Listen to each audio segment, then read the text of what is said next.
High inside an ancient oak tree lived an owl named Orin. Quiet, observant, and deeply alone. Owls were known for their silence, but Orin's silence came from something heavier than nature. It came from years of watching the world from a distance. Every night, while the forest families huddled together, the robins in their crowded nest, the rabbits in their warm burrows, the deer resting shoulder to shoulder, Orin sat alone on a tall branch, staring at a moon that never answered him back. Winter made his solitude even sharper. The cold wind slid between the cracks of the old oak, the nights grew longer, and loneliness felt like an extra layer of frost on his feathers. Sometimes Orin would look across the forest and wonder if any creature understood what it meant to feel unseen, unheard, unnoticed. But the forest was silent on that question. That night, the winter storm arrived violently. The sky split open with thunder. Snow spun wildly through the air, and even the strongest trees bent under the force of the winds. The forest floor disappeared beneath a blanket of white. Orin retreated into his hollow as the storm raged outside. It was the kind of night no creature should dare to fly in. Then, suddenly, a soft, frantic fluttering broke through the roar of the wind. Flap, flap, thud. A small shape stumbled into Orin's hollow, collapsing weakly at the entrance. Orin moved closer, cautious but concerned, and that's when he saw her. A tiny sparrow, trembling uncontrollably, her feathers soaked with snow, her breathing shallow and uneven. She struggled to lift her head and whispered, "Please, may I stay here? Just for tonight. The storm caught me mid-flight."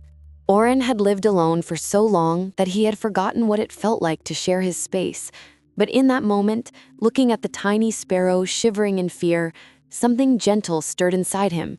He didn't know it yet, but this single night was about to rewrite every season of his life. The sparrow's name was Leela, small, fragile, and exhausted from battling the winter sky. Her wings drooped like wilted petals, and her tiny body shook as if the storm had followed her into the hollow. Orin stood still for a moment, unsure of what to do. He wasn't used to sharing his space, or his life. Owls lived in silence. Sparrows lived in song. One belonged to moonlight, the other to sunlight. But tonight, the storm had blurred all boundaries. Orin finally stepped aside, speaking gently. "You can stay. The storm is too dangerous." Lila nodded weakly and curled up near the inner wall of the hollow. Her shivering didn't stop. It grew worse. Without thinking, Orin moved a little closer, opening one wing just enough to share warmth. Lila looked up, surprised. "Thank you. I didn't expect an owl to help a little bird like me." Tonight, we're just two creatures trying to survive the same storm. A tiny smile formed on Lila's tired face, the kind of smile that felt like a hint of spring in the heart of winter. The wind roared outside, but inside the hollow, something fragile and warm began to settle between them. After a moment, Lila spoke again. "I was migrating south with my flock, but the snow came too early. I got separated." Her voice cracked, part fear, part exhaustion. Orin listened closely, something he rarely did for anyone. He lowered his head, speaking gently. "You're safe here. Rest. The storm can't reach you now." Lila slowly closed her eyes and leaned against the warm wood of the hollow, trusting him completely. A trust Orin didn't expect and certainly didn't feel he deserved. Outside, snow tore through the forest. Inside, two lonely hearts found shelter in each other's presence. Orin stayed awake long after Lila fell asleep, not because of fear, but because, for the first time in years, The hollow didn't feel empty anymore. He didn't know it yet, but this storm had brought more than snow. It had brought the beginning of something that would change his seasons forever. By morning, the storm had begun to fade. Soft rays of pale winter sunlight slipped into the hollow, painting the wooden walls with quiet gold.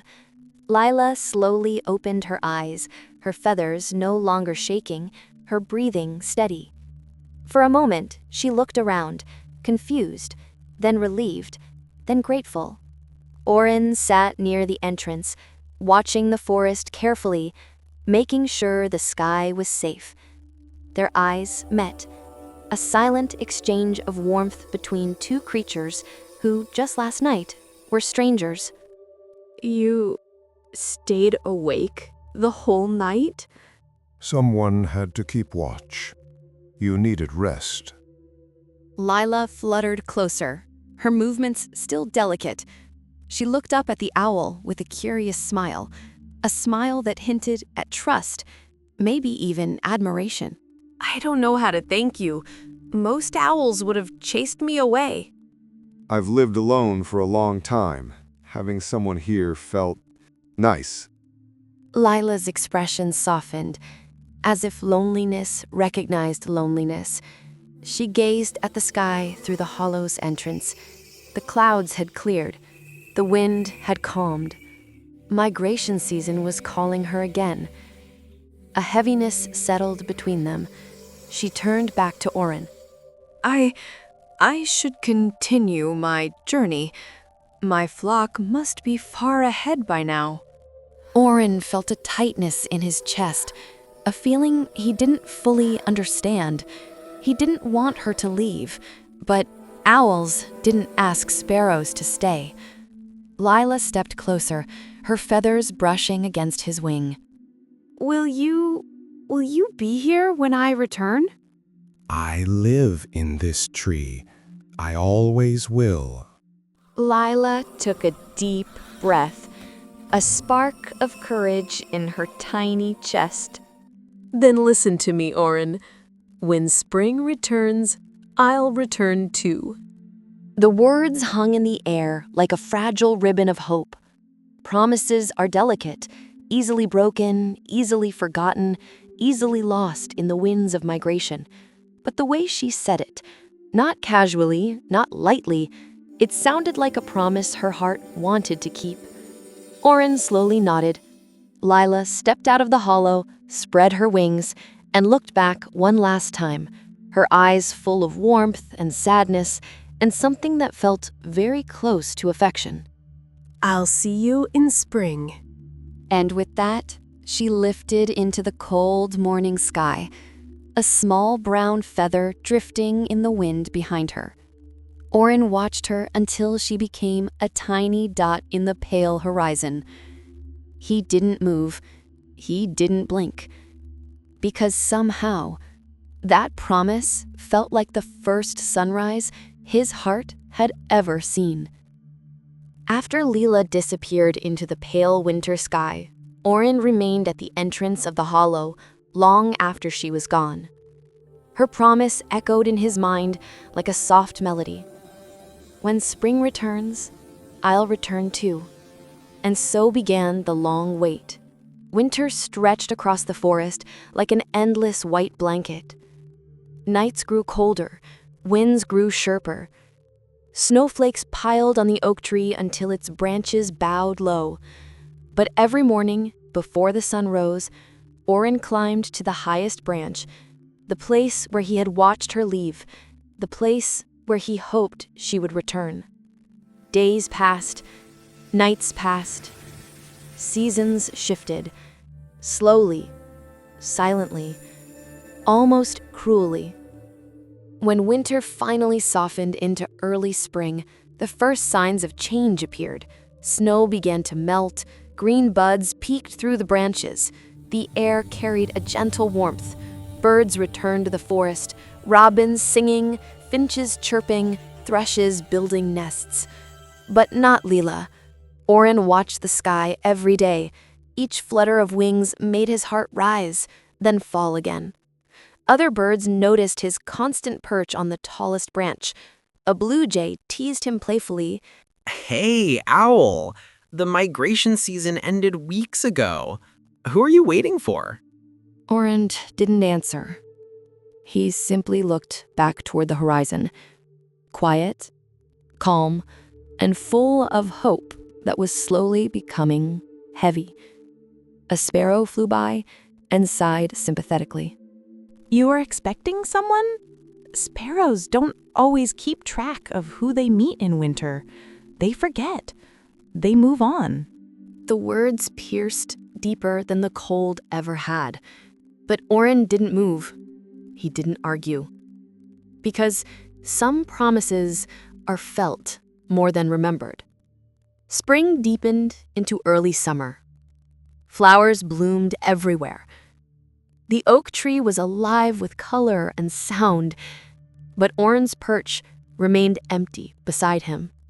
Every morning he climbed the branch. Every evening he waited a little longer. Even when the forest slowed, even when rain dotted his feathers, even when the loneliness returned to whisper painful doubts. Sometimes he spoke aloud, not to the sky, but to himself. You said you'd return. I believe you. But as the season stretched on, his hope began to tremble, just like Lila had trembled in that winter storm. Summer sun grew warmer, days became longer. Birds settled happily with mates, building nests full of chirping young. Orin watched it all, a world moving forward, while he remained suspended in a promise. Little by little, silence filled the hollow again.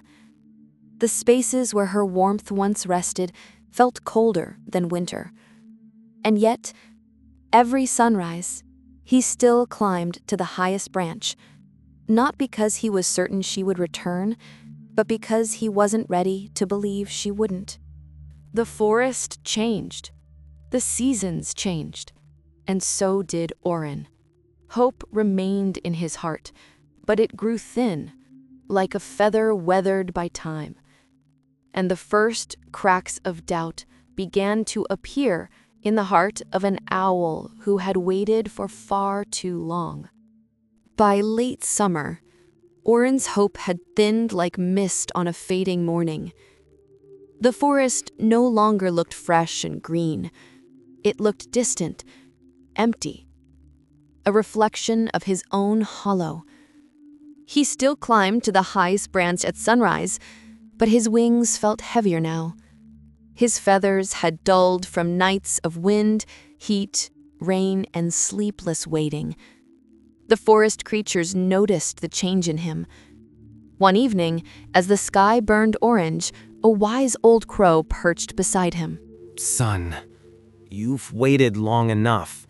You can't hold on to a promise that has already flown away. Orin didn't reply.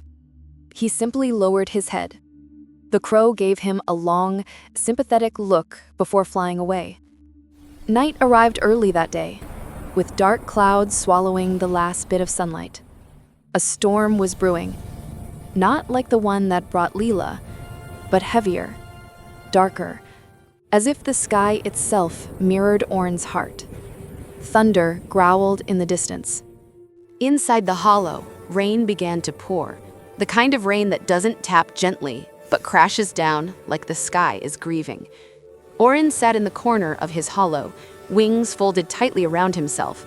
It was the first time in months he didn't climb to the highest branch. He didn't watch the horizon. He didn't listen for soft sparrow wings. He didn't hope. The storm outside roared, but the storm inside him was louder. For the first time, he whispered words he had never allowed himself to think. Maybe she forgot me. The words echoed through the hollow, fragile and trembling. He closed his eyes, breathing shakily. Maybe her promise wasn't meant to last the whole season. Maybe I was foolish to believe. Lightning flashed outside, illuminating the hollow for a brief, lonely moment. Orin's shadow on the wooden wall looked smaller than ever.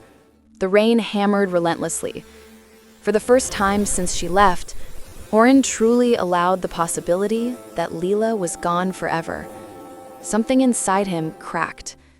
Not loudly, not dramatically, just a quiet fracture made of tiredness and too many mornings of unanswered hope.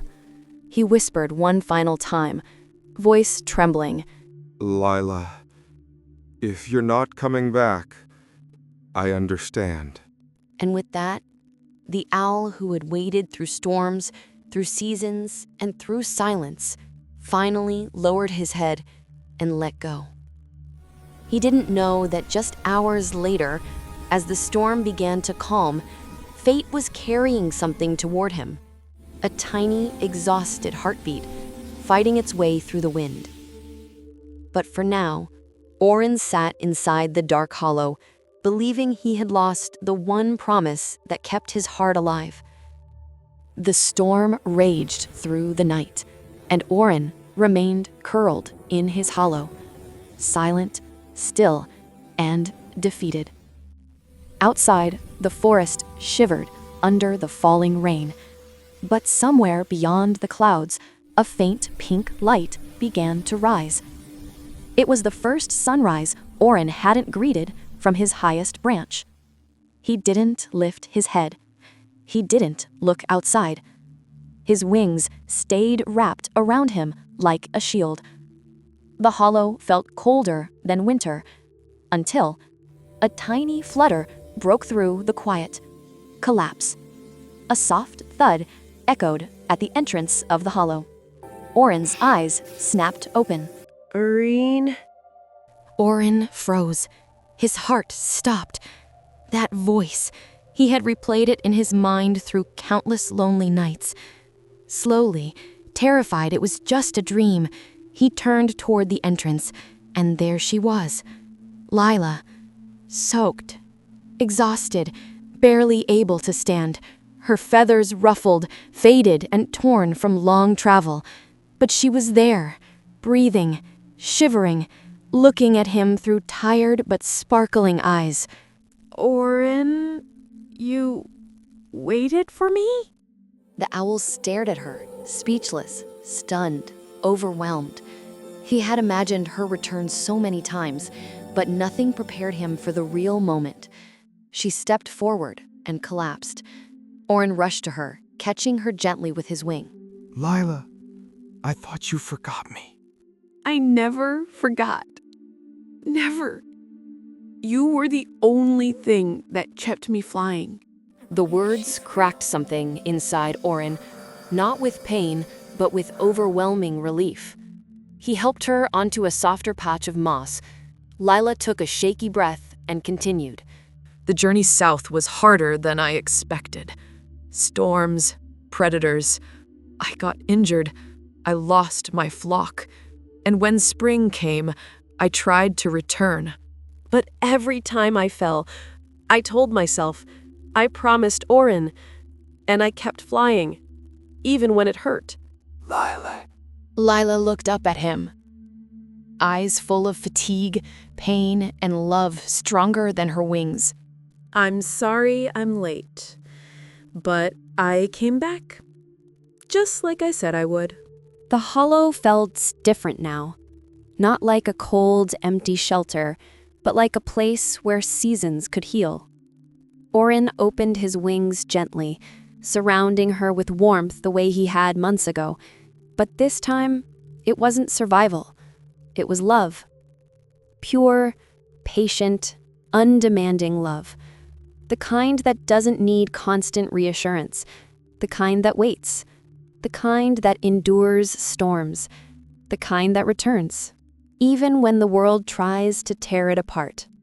Morning sunlight spread across the hollow, soft and golden. Nature felt still, as if listening. And then came the quiet wisdom of the story. Some promises are fragile. Some are forgotten with time. Some are broken by distance and storms. But true love, the rare kind, doesn't follow calendars. It doesn't depend on perfect timing. It doesn't vanish when seasons change. It returns, maybe late, maybe wounded, but always honest. Oren waited for spring, and spring, in its own imperfect, beautiful way, found its way back to him. Because real love doesn't count the days, it simply finds the heart it was meant for and stays. This story may have ended, but its meaning will stay with you in quiet ways. Because every tale we share is more than words. It's a small doorway into yourself. If this touched your heart or softened your thoughts, walk with us again. Here, every story is a mirror, and every moment becomes wisdom. Stay gentle, stay curious, stay timeless.